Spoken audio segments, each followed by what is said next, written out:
here we go then. It is always an exciting time of the year, the Brands Hatch Formula Ford Festival, and its assorted support races. We'll get onto the Formula Ford content a little bit later on, but we actually kick our weekend's action off, as Richard said, with some Mazda MX-5 action. And indeed, if it's not Formula Fords on the track this weekend, then it will be Mazda MX-5s. We've got all three of the BRSCC's MX-5 championships here, kicking off with the penultimate round of the season for the Mazda MX-5 Clubman Championship, a championship to be decided here. It may well be clinched in this opening race of the day, but there's still a very good chance that it will, mathematically at least, go down to the finale later on. As Richard said, Andy McEwen up here in the comms box, joined by Scott Woodwis once more for this one. Scott, this is going to be pretty exciting. I think the Clubman Championship for its debut season has had a really high level of competition, and it's fitting, therefore, that the title is going down to the wire. Yeah, first of all, good morning, everybody. Real privilege to be commentating on my live stream for the 50th Formula Ford Festival, and one, it should be fantastic, and we'll get to the main festival, of course, as the weekend goes on. But as for the MX-5 Clubman Championship, as you say, fantastic first year. I know with the BRSCC have been really, really happy. We've got a maxed out grid for this weekend of 34 cars, completely sold out, and it's been really, really popular. We started tentatively with our first grid, about 10 or 12 cars at Croft, but it really has inspired the paddock. And the great thing was that the feedback that we had from drivers that he wanted to try something like a one-day, two-race format. It's been really receptive. Even some of the drivers that have been in the main MX-5 Championship have crossed over to try and have a play in it. And as the cars head off on the formation lap, this full grid just shows how popular it has become and how popular it should still be heading into 2022. Indeed, there are mathematically getting on for 10 drivers that could win the championship. We'll get into the championship specifics in a moment. First of all, though, let's see how they line up then for this first race of the day, which will take place over 15 minutes. It's Brad Jones and Harry Storer on the front row. Storer is the championship leader and really just needs a good result from this race, and he will wrap up the title. He's got Chris Dawkins and Neil Chisnell right behind on row 2, ahead of Bo Parry and David Waters on the third row. Owen Woodwards and Graham Rumsey are on row 4 together, and then towards the back of the top 10, we've got on the 5th row Nick Ledoyen and George Grant. Dan Blake, championship contender technically, but down on 11th on the grid alongside Matthew Goddard. Peter Higton also is in title contention with Alan Hawkins for company on row 7. Richard Bartlett and Bryn Griffiths are together on the 8th row of the grid, and then on row number 9 towards the back end of this top 20, it is a busy grid. 32 cars should be taking the start. It's Jamie Turner and Amy Barker ahead of John Pethick and Kevin Dengate. William Bream and Tom Mallet are on row 11 ahead of Robert Greensmith, who was not looking forward to the wet conditions, and it was a very wet qualifying session this morning. May well be the reason, at least partly, that he's down there 23rd on the grid.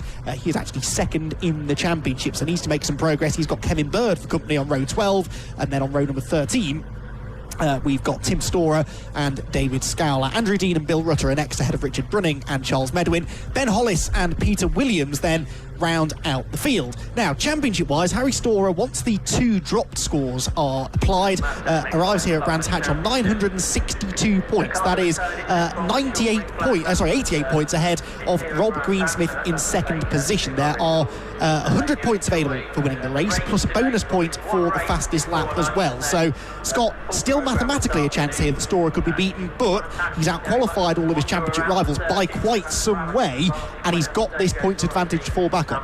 Well, this is not the only championship that has this rule where you can't drop the last rounds. We saw it if you watched any of the coverage we had last weekend at Campbell Park with the Fiesta Championship, where it was a perfect example of this rule means that there is no guarantee who leads the championship has a guaranteed shot of wrapping it up in the first couple of races. So if Harry Storer makes one small slip, if he makes a mistake that forces him to get a non-score, he has to count that as one of his final scores towards the championship. He has to use drop scores up until the final race, second race at Donington Park, which is the last race they completed.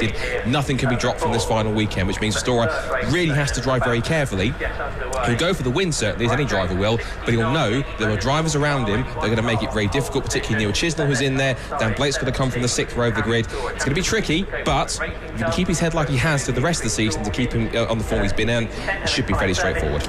Storer hasn't actually won a race since Anglesey back at the 3rd event of the season, but there you can see him on the outside of row 1 with the white and purple car of Brad Jones on pole position. Not always the best place to start here at Brands Hatch, and you can see that there because he gets an absolute ton of wheel spin, and it's Storer that will grab the advantage up towards turn number 1. Graham Rumsey, though, the blue number 45 car, with an absolute flyer as well. Up towards Paddock Hill Bend they go. Storer on the outside line loses the race lead. I think that's Chris Dawkins that's gone through, but from the 8th on the grid, Graham Rumsey is up there fighting for the lead. Dan Blake is off though. Dan Blake is off into the gravel trap at Paddock Hill Bend. The man that is third in the championship arriving here at Brands Hatch off the road, rejoins towards the back of the field. But that was an entertaining opening couple of corners of the race. I think it's Dawkins that's got the lead from Graham Rumsey second. And Scott, that is not the order I expected halfway round lap one. No, Graham certainly wanted to give the MX-5 Clubman Championship a go, and it certainly was one of the right decisions. He had a cracking qualifying session and got himself into the mix. There's still lots of battling mid-pack as well as you expect in ever-typical frantic BRSCC Mazda MX-5 action. But the key thing is Harry Storer, where he needs to be in front at this point in time. Graham Rumsey there is in second place, will be giving 1 or 2 headaches, but this for his key championship contenders. One of them is there in fourth from Neil Chisnell. The other one has tracked through the gravel, so and Rob Greensmith is also a bit further back of the pack. So right now it is advantage Harry Storer, but we've still got some 14.5 minutes to go. It's still going to be anything that can happen in this first race. Storer under pressure there as they came out of Clearways, so Chisnell ahead as you said, but he's 98 points behind Storer in the championship, so he needs to make a bit more progress really, as there Graham Rumsey tries to make one more bit of progress. He's already gone from 8th on the grid to 2nd by the end of lap 1. He now challenges for the lead going through Paddock Hill Bend. It's Dawkins that leads then, Rumsey 2nd, Brad Jones the pole sitter down to 3rd, ahead of Neil Chisnell 4th, Harry Storer in 5th and Bo Parry in 6th position. The leaders up the hill, there's a spin in the background, one car off into the gravel trap. Now who was that? Looks like Kevin Dengate maybe. Yeah, who started a lot further down than I expected actually, 20th on the grid, but I think that is Kevin that's off into the Paddock Hill Bend gravel trap, and if he doesn't get going under his own steam that may require the first intervention of the runyourfleet.com safety car. We'll wait and see. Leaders already out of Graham Hill Bend. In the background there you can see Alan Hawkins going around the outside line, and there the blue car with the white stripes, that is Rob Greensmith, another title contender not making progress. Sorry, forgive us, it's a bit of mistaken identity. It's not Harry Storer leading the race, forgive us, it's actually Chris Dawkins that leads the race, so forgive me, they're identical cars, so we had to work that out, and we didn't get the timing so that came up on the screen. So it's Chris Dawkins who is competing this weekend at the head of the field in terms of having a go at this particular race. He wanted to also do the MX-5 Championship, but because there was a reserve situation there, he's just in the Clubman for this weekend. So Harry Storer there is actually the car that's sort of third, about 4th or 5th in the train here going down the pit straight. But they're going to close up now because, as far as I can see, we've got yellow flags, and I think yellow flags down towards Paddock Hill Bend because of Kevin Dengate's stuck car by the looks of it. So no overtaking just yet. But in fact, actually, Harry Storer's not had a great first couple of laps because he's down in 10th position. So one of his teammates, David Waters, is up there in 5th place. There is Dawkins and Rumsey heading out of Druids.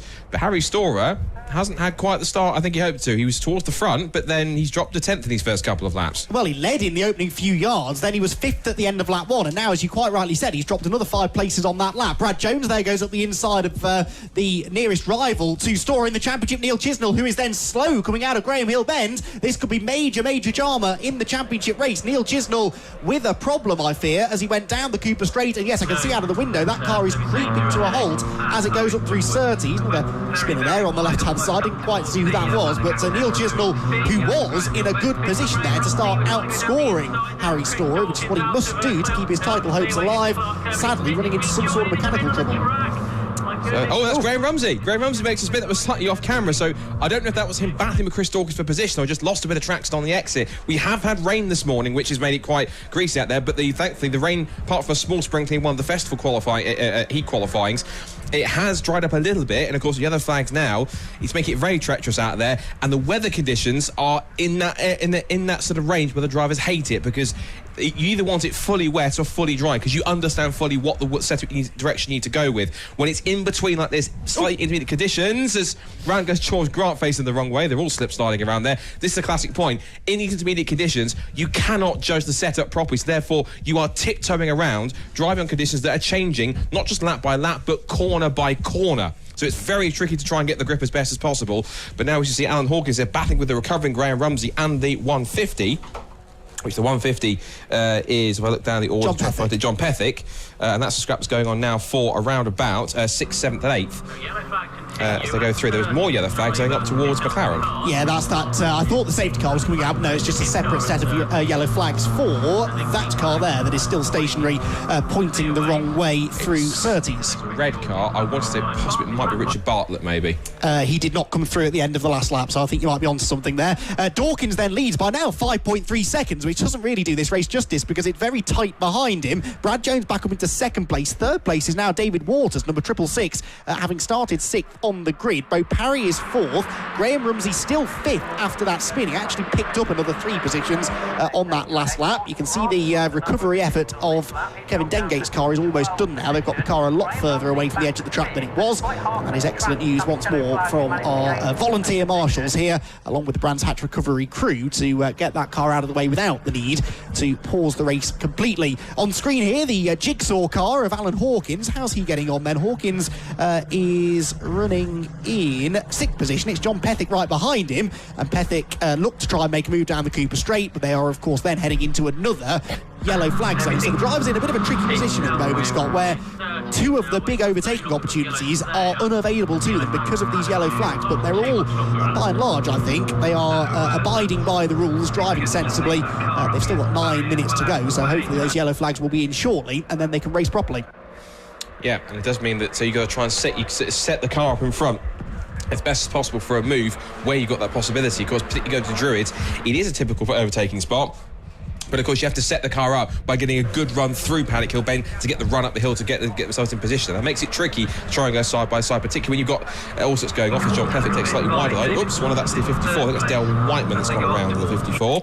Ben Hollis. Sorry, Ben Hollis, forgive me, sorry. It's Ben Hollis, and he was quite low down, about 24th position, so not quite the start of the weekend he wanted as he heads around and tries to pick up a few more positions. But Chris Dawkins, meanwhile, continues to lead by some 4 seconds at the moment. As for Graham Rumsey, he's in 5th position trying it on the recovery trail, going so quickly that he's actually set the new fastest lap of the race, 1 minute 11.240. So he's got a bit of motivation now. He had that small little rotation on the exit through Clearways.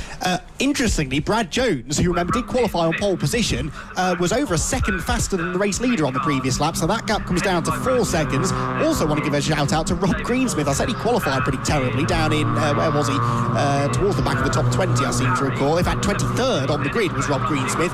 He is 10th now, so the number 122 car that is second in the championship is doing a good job of moving up the order. He's still though behind Harry Storer, who is in 8th position, but Harry only taking a couple of points out of him at the moment, so mathematically at the moment this is not enough for Harry to wrap up the title in this race. It will go down to what would be a fairly nervy final round of the championship later on. It's not a great position to be in, that way you just have to finish the race. You don't really have to push hard for an especially good result. Just getting to the end of the race for Storer would be enough, but sometimes that actually leads to more mistakes as Rumsey dives up the inside and relieves there Bo Parry of 4th place. Yep, so the pace is certainly proving. Bo Parry surprised me in qualifying because at one point he was actually 1 point fastest in the session, so looking pretty good. And that's the ex-John Langridge MX-5 championship winning car as well, so quite a decent pedigree, so much so that he's using it to its full extent by trying to get the undercut, and Rumsey's gone again for the second time. Into the barriers he goes. Now, that would have glanced off the tyres, so if that damaged anything, I'd be quite surprised because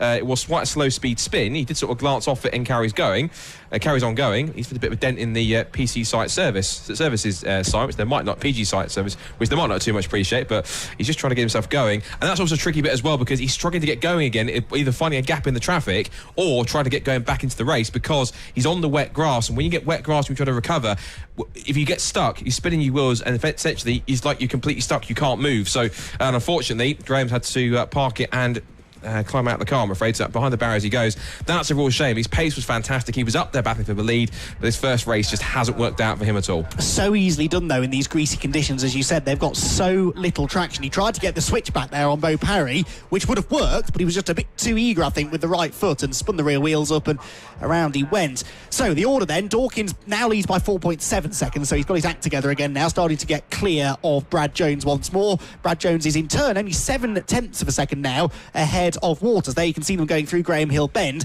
Bo Parry 4th, John Pethick 5th, Harry Storer is in 6th place, but actually not that far ahead of Rob Greensmith now. Rob Greensmith is only a couple of places behind, and so we need to keep an eye out for the 17 and 122 cars. If Greensmith can start taking points away from Harry Storer, then it maybe just slightly strengthens his championship position. Side by side here for second place, Waters on the inside of Jones. In the dry, Scott, that's absolutely the move to try and make, but in the wet, as inviting as that gap is on the inside line into Clearways, coming off the corner, the car on the outside 9 times out of 10 will have you beaten.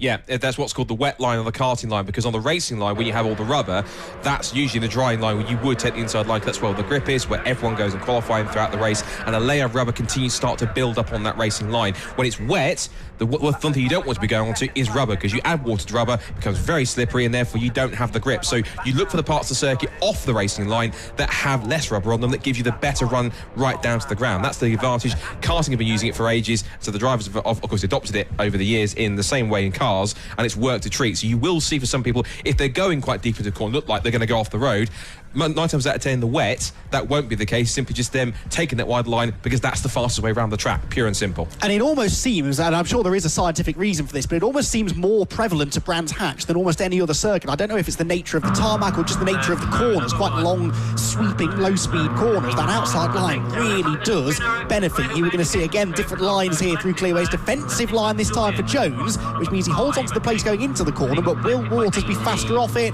Well, not really, because he sort of tried to take a tighter line out, and again, just no grip there. The rear wheel spin, and you could see the big drift that he had coming off the corner. Spectacular to watch, but not the fastest way out of the turn. So we've got just under 4 minutes remaining in the race then. Dawkins now 5.5 seconds up the road from this battle here for second place. There's Bryn Griffiths' car in the barriers there. I can see we're up against the barriers going into Paddock Hill Bend. So another driver that's got it wrong through turn number 1. Side by side up the hill though. Another good exit from Paddock Hill Bend there for Waters. Can't quite get to the inside of Jones at Druids, but again, does the sensible thing. Goes to the outside, carries more momentum into the corner, and he'll hope to carry more momentum off it as well. But Jones positions the car well. He forces Waters out over the curb, and that means that Brad Jones will tenaciously hang on to this second place. That's exactly what Scott was on about, though. Look at the lines they're taking. Jones is sideways. He's over the curb, and that will hand second place away to Waters, who carries so much more speed off the corner.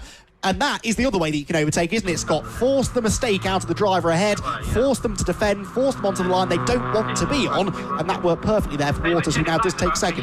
Yeah, the more you can make them drive in their mirrors rather than looking at what's going, the more likely they are to make a mistake. So that's exactly the tactic which worked to allow him to get through. So Waters slides through and he goes. His Go For It Racing teammate's about to cross the line and take the checkered flag. So it possibly might take it because there have been 1 or 2 incidents around the circuit potentially because of Bryn Griffiths. There's a car that's gone another one of the Go For It Racing cars in the background off camera has actually gone skating off at Graham Hill Bend, which rejoins. But it is Chris Dawkins who takes the first race victory of the festival weekend. He takes race 1 victory in the MX-5 Clubman Championship, and that will certainly please his team, and a decent result as well, particularly for the guys in second and third. It's Waters makes it a 1-2 for Go For It Racing. Then it's Jones in third position for AB Motorsport, Parry fourth, Pethick fifth, and crucially Harry Storer picks up 6th position. That says to me he picks up 90 points for that one. As for the other championship contenders, Rob Greensmith is 8th, comes across the line in 8th. I've just seen Dan Blake go across the line in 18th position. So 8th place gives 86 points to Rob Greensmith. In terms of the other championship contenders, it's 19th for Dan Blake. I think that gives him 64, I think. And also Neil Chisnell had a bit of a shocker as well. He was down in 29th at one point. So that's him way down, and not Scott, I think possibly something like 44. So that is very much, in many cases, an advantage Harry Storer, but I don't think it's enough to him to take the title just yet. No, I've got him 92 points now ahead of Rob Greensmith because he only outscored him by 4 points. There will still be 101 points available through the final race. So it looks very good for Harry Storer, but that is Harry having a non-finish and Rob coming home in the top 5, and all of a sudden Greensmith is the champion. So a 92-point buffer, whilst it sounds like an awful lot, because of this lack of dropped scores at the final round, which I love, by the way. The drivers hate it. They absolutely hate it because it really puts the pressure on them, but it makes our lives a lot easier, and it does keep this alive. That's the key. That's the key thing. All the drivers enjoy it until they're involved in the championship hunt, then they don't. So